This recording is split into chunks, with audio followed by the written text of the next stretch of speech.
All right, so I'm going to go ahead and get us started. I am so excited to be here. This is the kickoff of this series about transitioning from higher education. Woo! And I thought it'd be appropriate with my t shirt on today. If you can see it, it says, "These jobs ain't loyal." I love Um, Now, I wish I could take credit that I made them, but I did not. They're from Stephanie Perry. She sells them on her YouTube page. And that's just the way that I'm feeling tonight. But I'm more than excited to have the Danielle Davis here to talk with us. I have known Danielle since master's, yeah, mm-hmm. at University of Illinois, hashtag Illini, Whoop, whoop. ILL, I ILL. right. Hey, I didn't know if you was going to do it. So I was like, Exactly, I should exactly. have known. I should have known. Okay. I got you every time. I got you. Thank you. But I'm excited because me and Danielle have always kept in touch, almost like tabs on each other. And when I thought about it, you were like the first person I thought of. Like, I have got to talk to her. And especially in light of the things that have been going on with Black women dying in higher education, I was like, let's talk about this. So let me give you a little bit of information about Danielle. She's the Director of People and Resources at dream.org, a nonprofit organization dedicated to making dreams come true, and the visionary founder of Financial Freedom Educator. She brings a wealth of experience to the table. Over a decade of service in higher education, isn't that wild? Um, Including roles in enrollment and leadership education. Danielle has honed her skills in academia. Now she's ready to share her remarkable journey of transitioning from the world of higher ed to forging a unique path of her own. Welcome, Thank Danielle. you for having me, Dr. Robinson. I appreciate it. Thank you. So I'm just going to dig right in.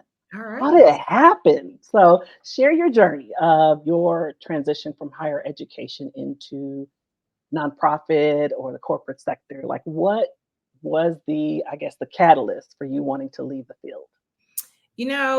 I think my trajectory is a little bit different, right? So I kind of fell into higher ed. So even before that, I did accounting. So I worked at Price Waterhouse, Alberto Culver, which is now Unilever. And I was like, I don't want to do this. And I fell into higher ed. And when I say I fell into it, it was like I enjoyed working with students when I was in grad school at the U of I, and worked my way up. I was very fortunate enough to work at an institution who was kind of getting their feet underneath them. Mhm. So when I came in at the age of 27, I was assistant director for a brand new department that was like less than a year and a half old. Oh, wow. In a matter of like 9 months, I was promoted to director. So just putting that into context, when we're talking about, let's just call it out, right? Being a Black woman, I Right. had very little background in higher ed, but I was a director of a new department. And by the way, the person who promoted me said, I believe in you, Danielle, because you have this corporate experience. I got you. I'm going to support you. That was my dean of students. Y'all, he left me 7 months later. So Mm. ran into this thing. I am reporting to the VP of Student Affairs. Budget stuff, new, right? I'm glad I Mm. understood money, a whole new department, brand spanking new. It was just very, very different, right? And I'm very fortunate enough that I had, great mentors along the way who were like, Danielle, I'm going to help you get to this point. And so I started our lead office, which was leadership engagement and development. Did that for a couple years, and I was like, all right, guys, what's next, right? And so my dean of students came to me and said, hey, Danielle, we really want to start a multicultural office or an office of inclusion because we didn't have one. And I was like, okay, great. I'll do that as well. What is your vision? He's like, we need to start one. Okay, cool. So, when I say I started from picking out furniture to revamping the space to Oh, wow. job descriptions, missions, visions, all of those things, right? Started truly from scratch. Did that, and I was like, after a couple of years, I said, okay, did that, check that off the box. Like, what else we doing? And then at that point, my president came to me and said, hey, Danielle, I think that you have, what you're doing is great. Come on over to the enrollment management side. I said, okay, enrollment management, student affairs. You hear about the two sides of the house. We kind of hear it, right? So I started to do that. It was a very different world for me. What really changed, I think, was a couple things. One was the pandemic. just being completely transparent, I was like, the pandemic was tough, and particularly for the state that I live in, the state of Texas. While everybody else was still kind of working from home, we were required to be in the office, doors closed, masks on. Like probably 8 or 9 months before the rest of my colleagues across the country were going into the office, right? And I'm just starting to see the long hours, the lack of respect. You were rewarded with more work and maybe a couple $1,000s more in pay. And I was like, it was just not feeling valued. I'm the type of person that I love to work in collaborative environments. And when you have a supervisor who doesn't like that, it creates issues. And so I said, hey, it's time for me to go. And yeah, here I am. I'm like, I'm gonna leave. I applied for a couple jobs within higher ed, and I wasn't excited. I actually had a really good interview for the next step at a large public institution. And shout out to my counselor. For those of you who do not have a counselor, please get a counselor if you can afford them. I do understand times are tough. But she said, Danielle, you don't seem excited about it. She said, tell me why. And I said, well, it's good next steps. It's good money. It's more people I'll supervise. It's a bigger budget. She said, that sounds good, but you didn't tell me why you wanted it. Like, what excited you about the role? And I was like, ugh. So I started applying for jobs outside of higher ed. And I was like, what is transferable? And then that's how I fell into dream.org and being the recruiter for them. And so kind of the rest is history of me moving up. So yeah, that's my transition. I think I remember that school. I think I may have been working there at the time because I think I reached out to you because I saw your name as a finalist, and I was like, "Girl." Right. Exactly. Yeah, I was like, higher ed is so small. It very much so is, and we think, oh, it's supposed to be a closed hire. We're not supposed to. People will tell in a moment. I saw you on this list, so on and so forth. Yeah, so. I needed a change, and it's a welcome change, a breath of fresh air. Yeah, I was like, I knew something was up because your name disappeared. Yeah. I was like, no, and it was unfortunate. I had to be honest, right? I was like, I'm going to pull out because it has nothing to do with the institution.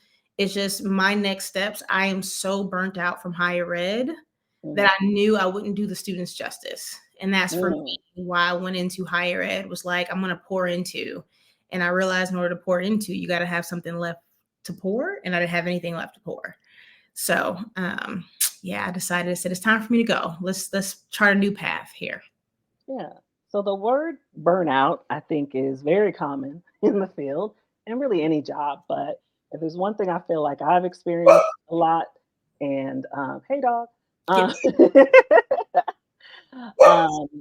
and heard from other people, is the burnout piece. That is usually what kind of is the catalyst. So, what were some specific challenges you faced? And if you want to be even more specific about being a Black woman in the field.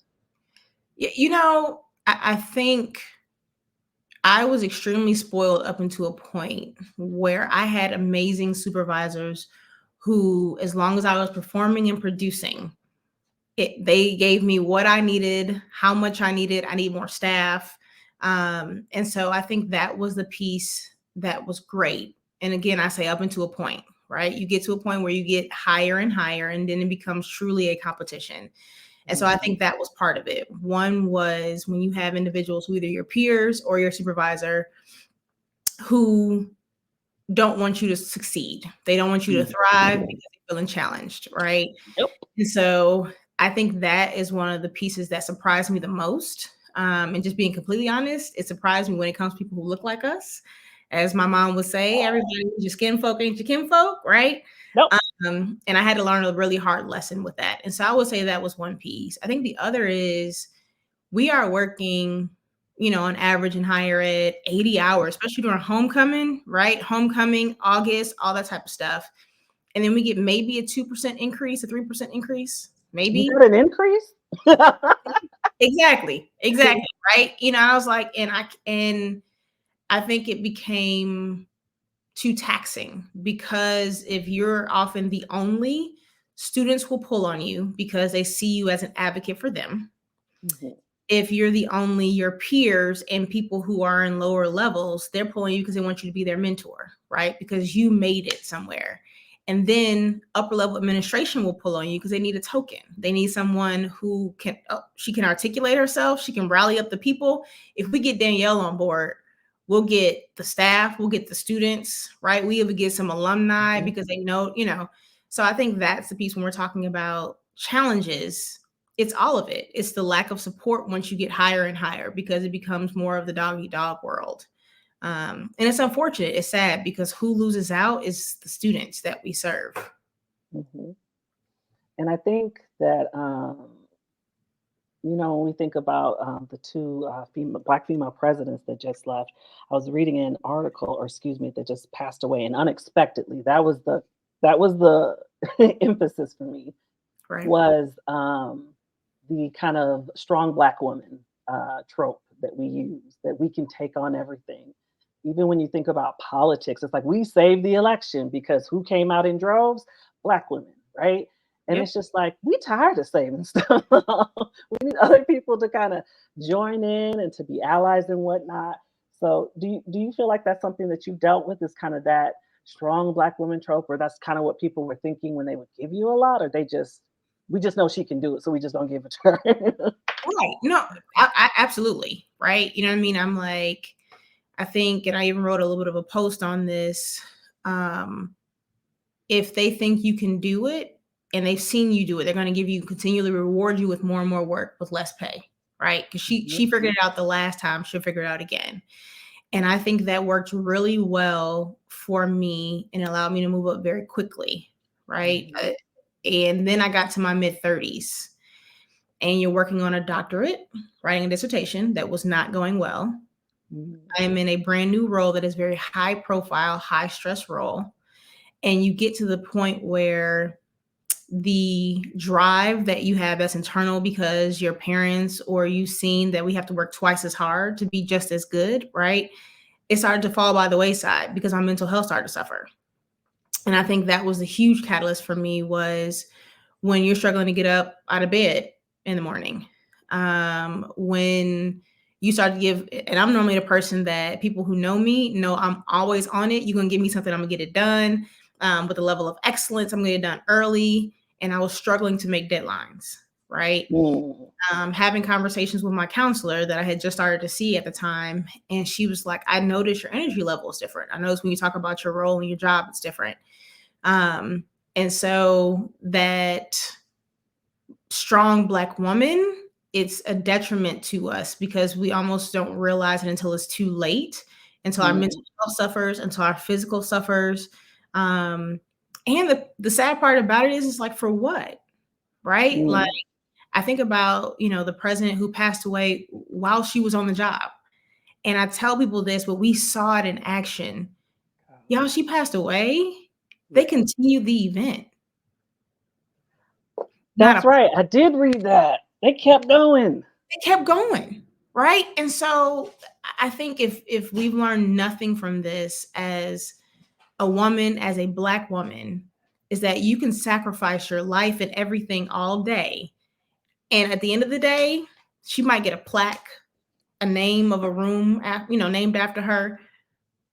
But her position is already posted. They said that already. I noticed that too. Like, it's already so don't sacrifice yourself, your family, your future, your mental health for a job that will immediately replace you. Yeah. Like, seriously. I forgot that I read that. Like, they had to keep going. But that's such a higher ed way. Yeah. It could be so many things happening. I broke my leg. Well, here's some crutches. Yes. So hobble over here so we can set up, because orientation start tomorrow. So we gotta go. Absolutely. We're worried about these kids. Right. You have 2 students pass away, and it's like, even though you're mourning, you gotta, let's do a program. We gotta do a memorial. We gotta do a booklet. We gotta bring the parents. We gotta do a basketball tournament. We gotta do, right? There was no time. There was very little time for me to do a personal mourning. So yeah, it's a struggle. It's definitely a struggle. It's definitely the kind of keep it moving syndrome. Like, there's work to be done and you lose a lot of the human element.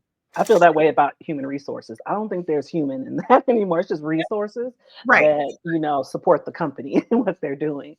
But a lot of the work and the care that we give to students, we don't get back. as staff. And I have definitely seen that where I'm like, well, wait a minute. Well, what about us? Because I have to be here that early. Well, that's your job. That's what we pay you for. Well, you don't pay me enough. Right. Exactly. Exactly. I was like, I think for me, it is how do we make things human, right? So you talked about, for Mm, example, human resources. I would agree if we're at a larger corporation, right? We got policies and procedures to do things. I'm like, but at the end of the day, it's like, okay, we need to realize that these individuals that we're dealing with are human. mm, And the person who has to do some of the tough work is also human, right? mm, I do think when we talk about not humanizing things, it is a defense mechanism. mm, So if I have to lay off, for example, because layoffs are real right now, if I have to lay off 100 people today, right, have to have some of these conversations, 5-minute conversations back to back to back, and I want to turn off the emotions. So then I become almost a robot, right? Because it's a defense mechanism. mhm, So I think sometimes the student affairs, sometimes you have to do that. I wrote them post. I said, tell the students no. Like the first time I told students no that I couldn't do um, an event, couldn't go and be a judge for a step shot. What you doing with your life, right? Because to them, we have no life outside of that. But I also realized that mm, as my students were in student affairs, Missy, you didn't tell us about the other side. You didn't tell us about the politics. All we saw was just 18 students in your office laughing, joking, listening to music, doing whatever. You didn't tell us about the budgeting and budget cuts, and we had to decide between a program or a staff member. And so I was like, let me teach my students now, because I didn't before, that what you mm. see is not all unicorns and rainbows, right? It's tough. It's hard. It is. When my last institution that I left, I had a grad assistantship. Shout out to Madeline, if you're watching. And we had a really long conversation about just she was in the program. She was in the higher ed program getting her master's. And she was like, Kristen, I don't know if I want to go into the field. And I said, that's perfectly reasonable. And because her experience that she had in that 2 years, it was absolutely horrible. Hmm. Like, I'm like, there is no way she's going to want to work in the field. But on top of that, she told me that a good portion of her cohort didn't go into the field. They all went into tech or something. I said, something's up because usually people are so proud to get that degree. Now I can get higher paying jobs. And I'm like, they can smell it. They know something is not right. And I think showing folks the true side of it is something that's so important. And I'll give a shout out, especially to our homies in housing, where you really have no life. And I worked in housing for 5 years, and Mm-mm. I understand. So Mm-mm. it becomes even tougher because it's like you live here, you work here, like you're here for us. We Yep. pay your salary. My favorite thing that people would say to me, I pay your salary. And Mm-hmm. I'm like, well, that's kind of true. Mm-hmm. You pay my salary, but you don't own my life. At all. That's the piece Right. I had to remind the students. You pay my salary, a 9 to 5. And during homecoming, it might be a 9 to 9. But before and after, it's my time. My goodness. Get you some business. Get you some. um, Yeah. did you say- I Dr. Marjorie Dorame Williams said this quote one day. Her and her ex partner, Dr. Michael Stephen Williams, have this podcast, and I think it's called Parents and Professors. It is so good. It is absolutely hilarious, and I just love them both. But Yep. she said something when they were talking about something, and she said higher ed seems to be the only place where you fail up. Like the worst you do in your job, you get promoted. And Mm-hmm. a lot of times it's a promotion, but usually it's like, and we need to get you out of this department because you're a problem. So we're Yep. going to pass you off to somebody else. Yep. Has that ever affected your ability to then do your job because of somebody failing up that's now over you? So, I'm going to say for the most part, I've had some amazing supervisors, like who honed me, who believed in me, and who gave me like literally opportunity after opportunity. Right now, did I have to sometimes ask for it or manage up, as people will say? Yes. I will say one of my supervisors, I'm still trying to figure out how they got the role. And were in the role for as long as they were, right? Um, and then you have to realize there's politics involved. Who knows the Mhm. dirty work that happened, who found out about something and is using that as leverage, right? That type of stuff. And so I think in those type of situations, you have to ask yourself, how much can I take? How much am I willing to take? And if it's getting to be too much, then literally you need to start looking for a job. And I'm going to say this, right? We're going to go off a little tangent because obviously you see I'm the financial freedom educator. I Mm-hmm. need you all to have a FU fund, like for real, for real. So what that means is if something happens, you have enough money in the bank that you can say F you, right? So that means that if your boss is making you stressed and you literally have mental health issues that are concerning you, F you, I got enough in my bank to last me at least 3 or 4 months and I don't have to deal with you. We're talking about partners. You don't have to stay with a partner for that. You hear that happen often, right? Our partners can't afford to leave because we can't afford to get Yep. out. I need you to save money for a rainy day. So that way you don't feel like I have to be stuck at this dead end job or this job that is mentally abusive, physically, emotionally abusive to me because I have money in the bank. So I would say that helped me. I got to the point in January. I had told God in January of 2022, I said, hey, Jesus. So I've been searching for a little bit. This is what we're going to do. If I don't have a job by January 1st, when I go back from holiday break, I'm out. I'm putting in my 2-week notice. Like that's what we're going to do. And I literally got my job and started on December 13th of 2021. Now, you didn't have to wait that long, right? But that was a conversation that I had. I also will say, you have to do things outside of work. And it's hard because we eat, live, especially housing. You eat, live, and breathe, right? What you do. But making sure you have friends outside of higher ed, is that, hobbies, is that a faith group, is that those types of things, because you'll look up and literally higher ed is your life because that's your friends, that's your support group, it's not healthy. Mm-hmm. And we don't realize it because it's so normalized where we are and amongst our friends. Like we Absolutely. all do this. Right. Because you don't have time. You don't have time to hang out with anybody else, especially if we're in the middle of nowhere. Literally, my institution was in the middle of nowhere, right? So I was like, we have Walmart and the Walmart. Like we got the CVS on the corner, baby. When I say you'd have thought that we were like the college town of all college towns because of the CVS. My sister, they got a lot of things, right? But I was like, we were going into each other's apartments and, I'm like watching TV shows and cooking for each other and stuff like that because there was nowhere else to go anyway. Mm-hmm. Yeah. That's one of my favorite things when there's like, I was talking to an old boss of mine and it was about recruitment, like recruiting, resident directors, to it. And I said, well, we are in the middle of some cornfields. And you want to recruit Black people here or people of color in general? I said, what do we have that would entice somebody to be here besides the name of the institution? Because they can go anywhere. It actually has a city. So I think sometimes we don't even think about some of those things. Me and one of my colleagues, we were RDs together. Her name is Dr. Jasmine Clay. And we did everything we could whenever somebody was a person of color that came to interview. We showed them the town. Absolutely. We took them to soul food night. We did all the things. So we're like, well, we're going to show you what we do have. Yes. Because oftentimes that is not considered. And we don't consider it sometimes of like, I'm going to need to make sure there's the things that I need here in this space if I can't go anywhere. Right. Nope, I definitely agree. Please believe if I ever went somewhere else, I'm looking at where the city is. My priorities change, right? I'm like, when you're at 27, you're like, I can move away from my family. It'll be fine. I can move away and not know a single soul. I could be out in the cornfields, where they literally caught a hog next to my apartment and you hear it squealing at 2:00 in the morning. It doesn't matter, right? I can do this. At my age now, I'm not doing that. I'm not doing that. As one of my old mentors say, Robert Dotson, I'm not doing that. Get somebody else to do it. Like literally, it's just we're not doing that. So, yeah. Mm-hmm. You mentioned earlier about transferable skills. What transferable skills do you feel like you had from your higher education career to what you're doing now, and even previous jobs before Dream.org?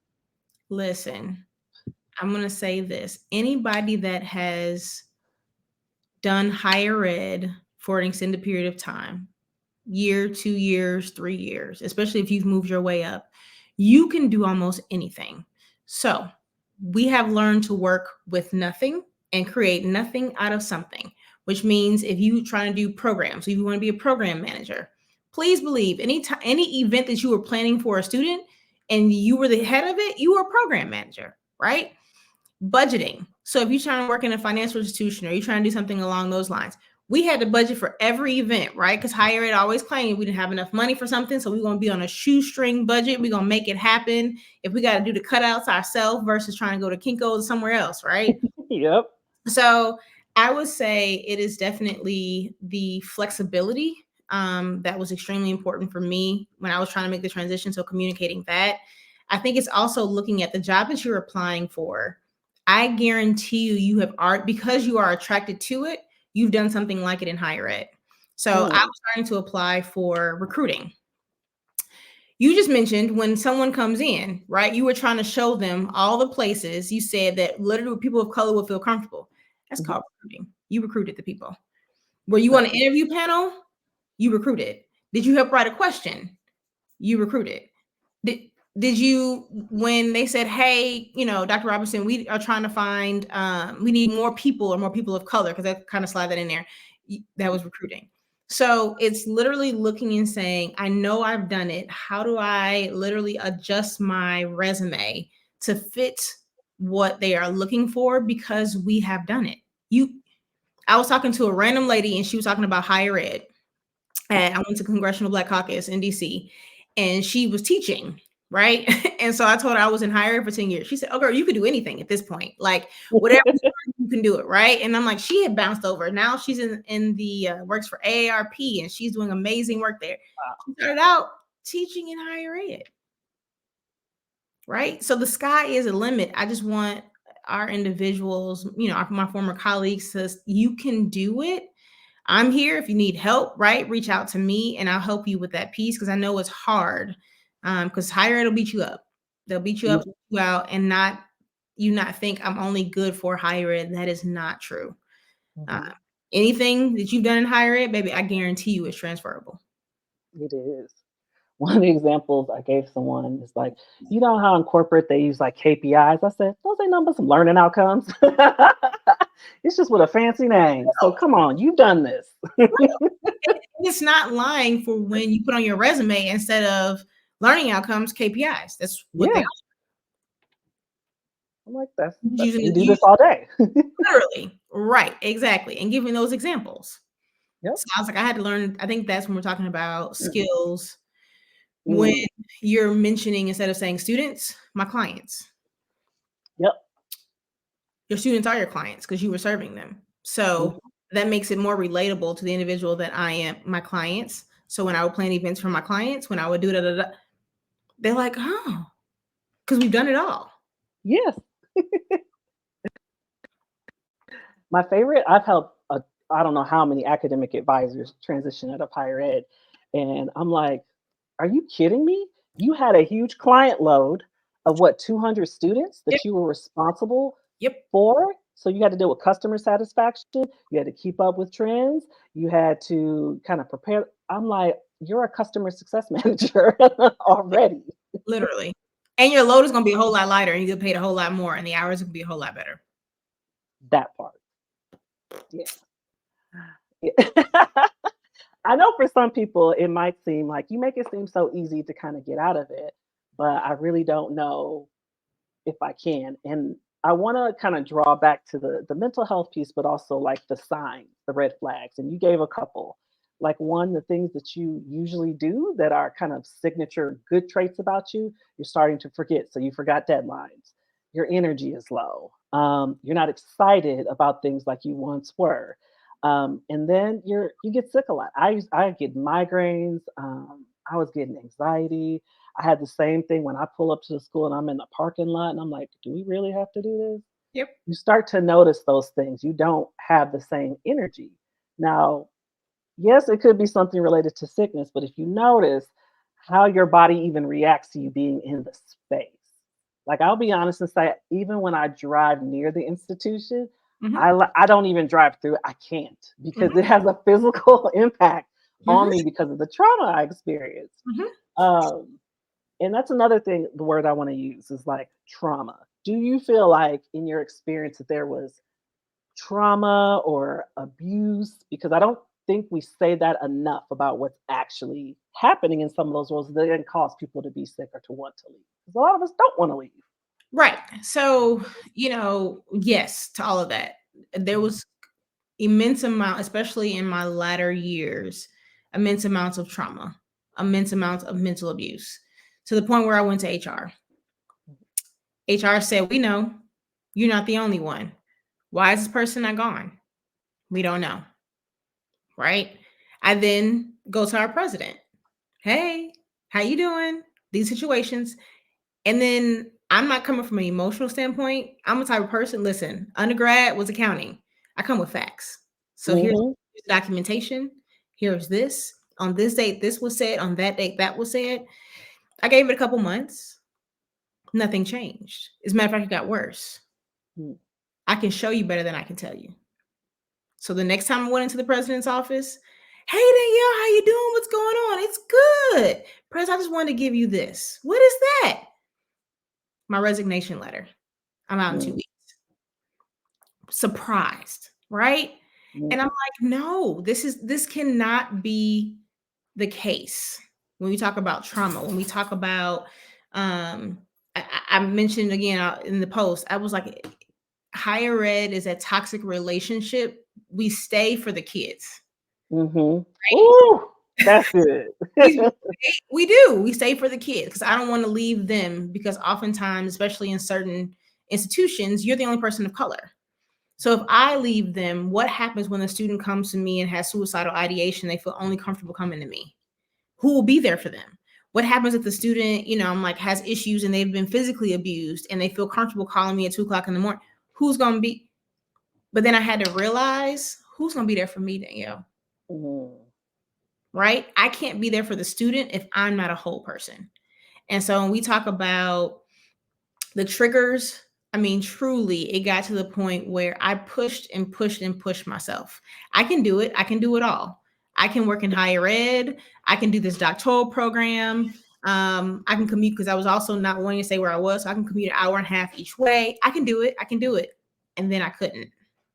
And so that was tough, because I went too long without reaching out for help until it got dire, right? And so talking to the individuals that are at that point, and you feel it, because something is off, something is different. I don't want you to get to the point where things become dire, because then now you have your back up against the wall, and now you're trying to figure out, one, how I get out, right? I waited a little too long, because I'm okay. I'm okay. It's going to be okay. I got it. Don't worry. And then I wasn't, right? And so I had to take FMLA. And so I want to tell folks too that there are things that are there to assist you, which is why you have savings, right? I was able to do that. Fortunately enough, I had enough vacation. Why? Because I didn't take my vacation like I should have, but don't you worry, I did during FMLA. And so I took that time and got loved on. But in order for me to get loved on, I had to say the words, "I need help. I'm not going to make it if I don't get help." We talk about the anxiety pieces. You're in meetings and you are physically present, but in your mind, you are trying not to freak out. You are trying to literally stay calm internally. And that's taking all the energy in the world. Like, anxiety is real. Depression. I got to put on a mask so I can at least get to my office, right? Because people start to see. They see something is a little off. Yeah. But you're not eating, or you're eating too much, right? You don't have the energy, those types of things. And it's like, when that happens, seek counseling, take time off, and realize you are not stuck. You can leave. It is possible, because there's people like me who made it out. But you got to reach out for help. You got to ask the questions, right? Message somebody. You could even message me. Message somebody on LinkedIn that you see made it out, saying, "Hey, can I talk?" Right. Dr. Robinson, especially when we're talking about the career listen, when I'm looking for my next job, guess who I'm going to? Robinson is on it. Why? Because she's experienced it. She knows what it feels like. I think it's very difficult when you're trying to go to a coach, and particularly a career coach, who's like been successful all their lives, or they've never, left a job, or everything's been unicorns rain. You don't understand my struggle. But I guarantee you, when you go to somebody who understands your struggle and has been through what you've been through, or at least understands you, it makes it so much easier and more rewarding, right? And I'm like, definitely Dr. Robinson is that person. I send people her way all the time. I'm just letting folks know you can make it. It's just it's one task at a time. It's finally looking at your resume, even though you haven't looked at it for 2 years. It's finally writing another cover letter, and it's going to be exhausting, right? Take breaks, because I will tell you, when we're talking about transition, y'all, this job market is tough out here. Okay, I'm not even going, as a person who is still over recruiting and who does the recruiting for my company, it is hard, especially trying to find the right fit. And so if you think you want to look outside of higher ed, start now. And hire Dr. Robinson as well. Thank you for the plug. I appreciate everything that you said about that, and more than anything, what I hope people catch from this is the hope piece. Because by the time people get to me, um, it's like I'm over it. They're being bullied, harassed, whatever, and so because I'm also like a strengths coach, I remind them of their worth and of their value. You have worth. You have value. You have something to offer any other industry. You are not a slave and held to higher education because that's what your degree is in. I have a whole doctorate in higher education. Do I want my money back? Yes. Am I going to get it? No. They Right. ever going to get money from me for it? Probably not. Yeah. But what I'm saying is, even though I have those degrees, that doesn't mean I'm stuck Right. there. I can do other things. Um, let's talk about those other things. So we've talked about the past and all the things that led you here. Talk to us about this job at dream.org and what you do and why you love it. Yes. So when I started out was with recruiting, right? And it's funny, I'm just gonna be completely transparent with you all. Again, if you can survive higher ed, you can do anything. So I come on board with them and they're like, all right, Danielle, just being honest with you. We don't really have a recruiting process. So we needed you to create a recruiting process. And I'm like, I got you. They said, we think it'll take you probably about, 3 weeks a month. We understand. Yeah, I was done in a week. A week. Like that's all y'all want me to do. This is what we did in a day, right? In higher ed. So I did that, right? And they saw the value that was there, the level of excellence, the organization, because we good for a good rubric for something, because we need rubrics for everything, right? We go for a good questionnaire. We know what to ask, what not to ask, because we've interviewed for RAs, right? So you've done all of those things. So it came naturally to me. And then they saw that and they promoted me. They was like, all right, well, we want you to be the senior manager for implementation, because we see that you implement things well. So in higher ed, especially those people of color, we would see the holes, because students would come to us, how come we don't have this program? You know what? That's a good idea. We're going to make that happen, right? We're going to pull from here and do this and do that and do project management to get that. So I did that. And then just recently, I got promoted to being our director of HR. My supervisor, my previous supervisor, she left. So she trained me for 6 weeks, right? And realizing everything that I was taught in higher ed, good and bad and indifferent, how to work under pressure with certain things, how to understand that there are going to be certain deadlines that need to be met. Same thing with homecoming or a move-in. Listen, we got move-in happen at this point in time. We'll have to pull a couple hours to do. Same thing with payroll. All right, we got payroll that's due on a Wednesday. Okay, we got to do, right? So you're dealing with that, and it's cool, calm, and collected. To even dealing with issues. Students would come into your office all the time with concerns. She stole my boyfriend. We doing this. And so you were like, let's come together. Let's have a conversation. How do we do? That's called employee relations. Right? So I love my job. Why? Because of the facts that we can do. They've promoted me. They recognize the value. I am 100% remote. Y'all, I can't express to you. Listen. If I thought you would see me, I get up and I'd shout. And it's 100% remote. And if that your Slack goes, idle for an hour, they're not trying to question you, where you at, which you got to have to keep your mouse around. I don't have to do that. My boss says, Danielle, are the people getting paid? Are we making sure that there's nothing going on with our employee relations? Are we paying taxes and doing it? Do what you need to do. Right. And so I appreciate those pieces. And I see my folks who are in higher ed trying to apply for recruiter roles. I'd say you'd be great at that, because we're also personable. How many students that we used to interact with all the time on a regular basis from different backgrounds, ethnicities, that type of stuff? That means you could do really well being a recruiter. That means you could do really well at being a project manager, a success coordinator, or something along those lines. All of that, right? And more. Especially for folks who I know there's been like presentations. So a lot of companies want you to go and do like training. We train all the time. Literally. You bring it on campus activities board. We got a training for that. All right, we got a training for that. Literally all the trainings that we've done and all the presentations that you've had to do over the years. That means you'd be an amazing trainer. Mm-hmm. I would. Do you hear that, Lauren? One of my clients is in here, Lauren Taylor. She came from the housing life, and we were just talking about a lot of this stuff of, all the things that you do and then what's transferable. Just to take a pause real quick, if anybody has questions, please post that as a comment. In a couple minutes, I'm going to open it up for some questions. So if you have anything you would like to ask Miss Danielle, then please post it there. Otherwise, I will keep going. So what advice do you have for people that are considering leaving higher ed for any industry, whether it's nonprofit, corporate, whatever it is? What advice would you give? Or what would you have wanted to know back in the day when you were making the decision?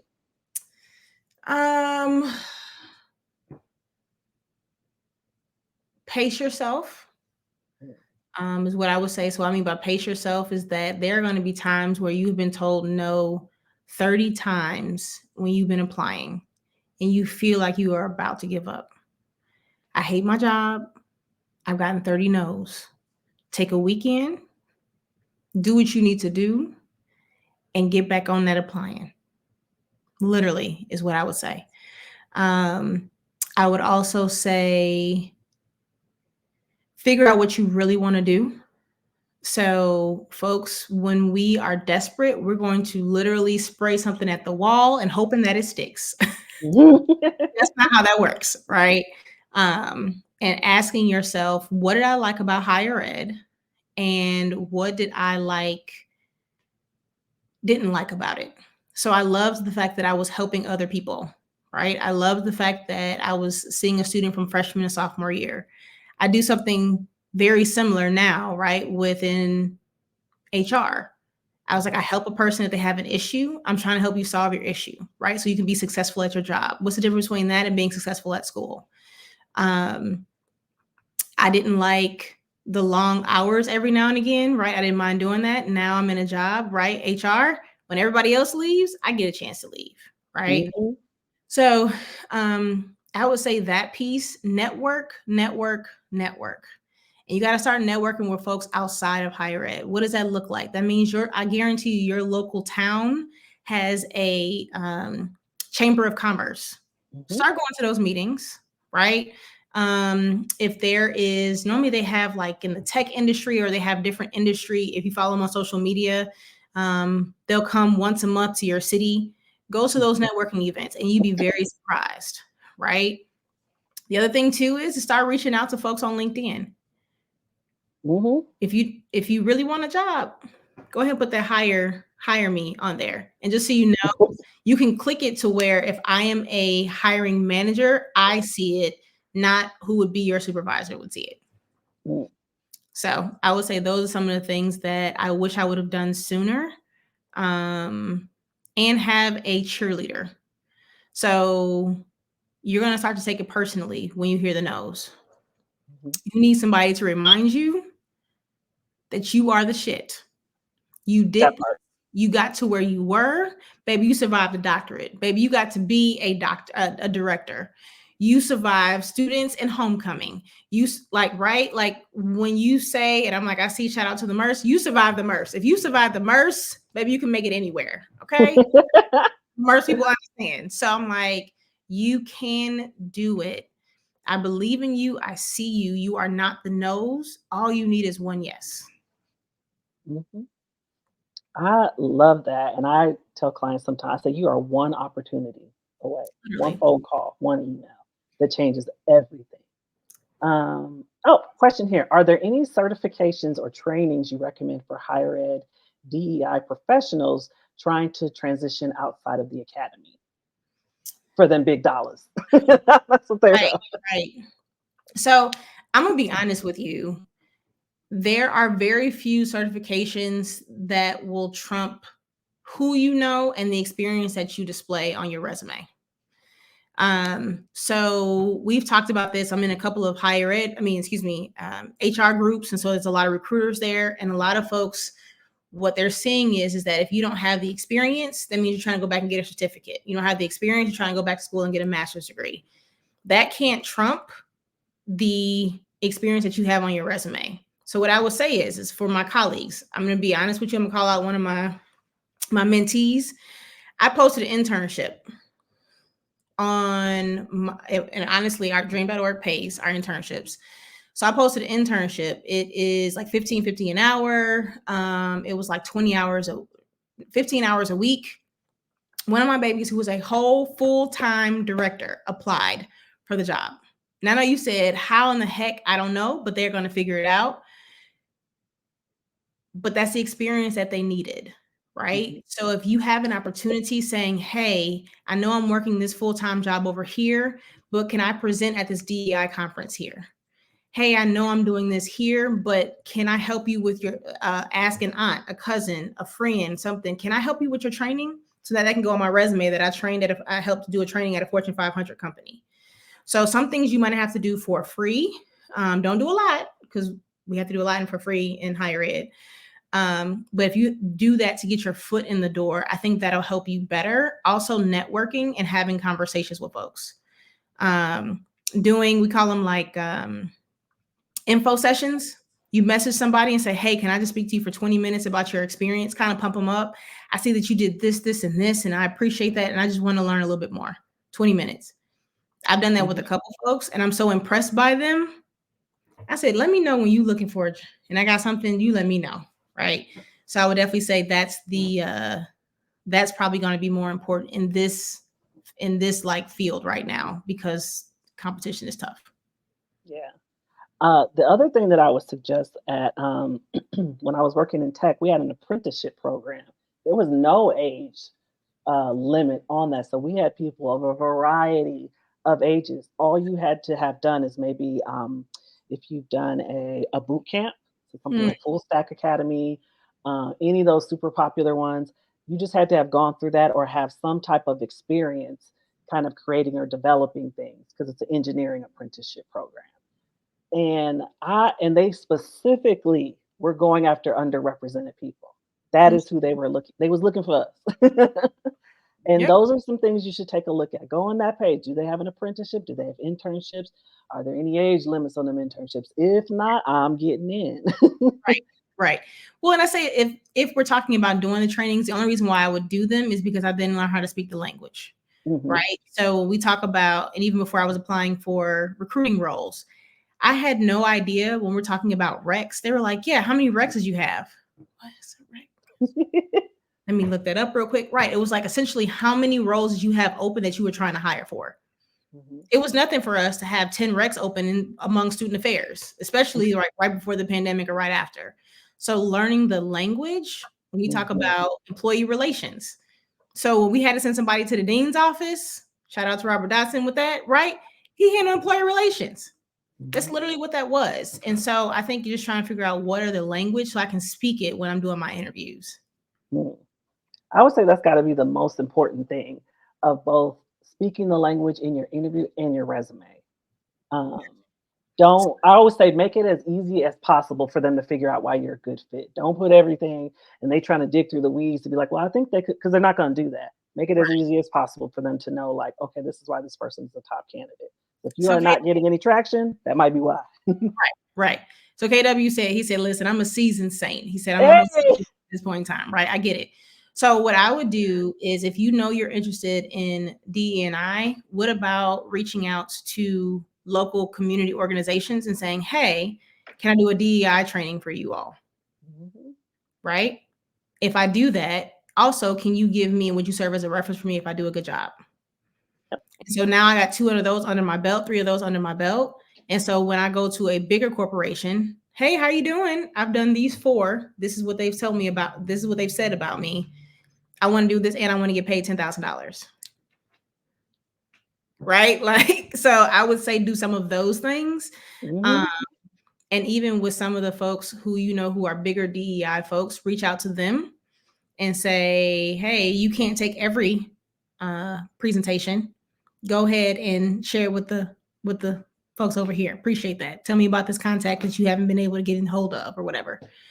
So that could be an option as well. Yeah. I mean, really and truly, there's a way to kind of get everywhere and into anything. It definitely is about the people that you know, but doing the work that it takes to make it happen. I didn't have anybody for my transition from higher ed. I was just figuring out, and it took me probably over a year to get a job because I had no idea what to do with this resume, figuring all this out. So being able to, that's why I wanted to have this series as well. Here's your crash course. Here are people who made it that are Right. giving you fantastic advice on how to make these things happen because it is possible. So I know some. Oh, I love this. Thank you for the session. As duty calls and student affairs, I have to jump off for a conduct Yeah. meeting. That's Dr. Dotson for real, for real. I was like, we got I a chance to love work together for a long time in the merge. So yeah, duty calls. I understand. it. Any last words that you would give folks as a source of encouragement or resources, anything like that? Don't give up. You can do this. A no does not mean that you're not good enough. A no just means hold on.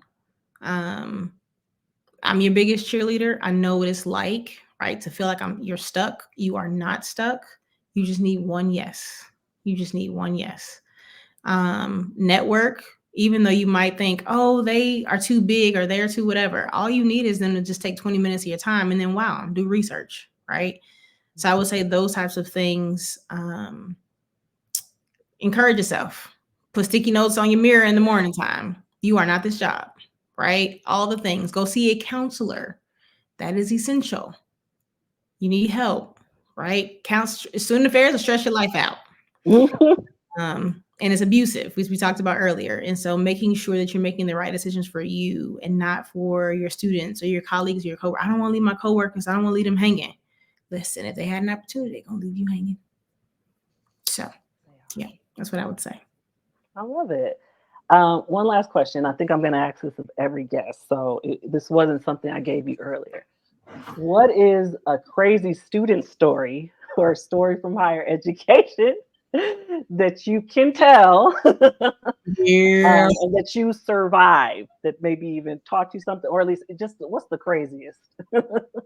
Listen, the MERS, we had all kinds of crazy. I feel like some of my old staff members on here would be like, what is she about to talk about? Because we went through a lot of stuff. I don't, I mean, like literally, I think we were talking about like funny stuff, right? We've had Yeah. students who have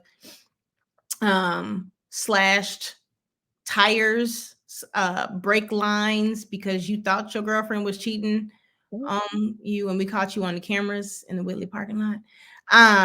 So yeah, that's how you cut brake lines. Felony, sir. It's felony. I was like, unfortunately having to deal with death, right? I was like, it's all very, very tough. I was like, but I'd probably say, yeah, some of the craziest ones is the fights that break out behind certain buildings, and it'd be like 17 people just fighting, and we trying to figure out the camera, who had camera, what's going on. I need you help.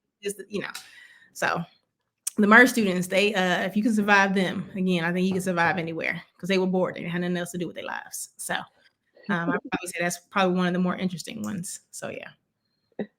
Fighting Oh the yeah, in the club. Yep. See, Josh knew. Josh knows. We can literally go on and on and on about the craziness that is the MERS. So yeah. What is the MERS? I should have asked that earlier. Yeah, Commerce, Texas A&M. Oh, got it. Yes, and so we are affectionately known as the MERS in there. So yeah, that's what it is. Commerce, Texas, in the middle of nowhere. Yeah.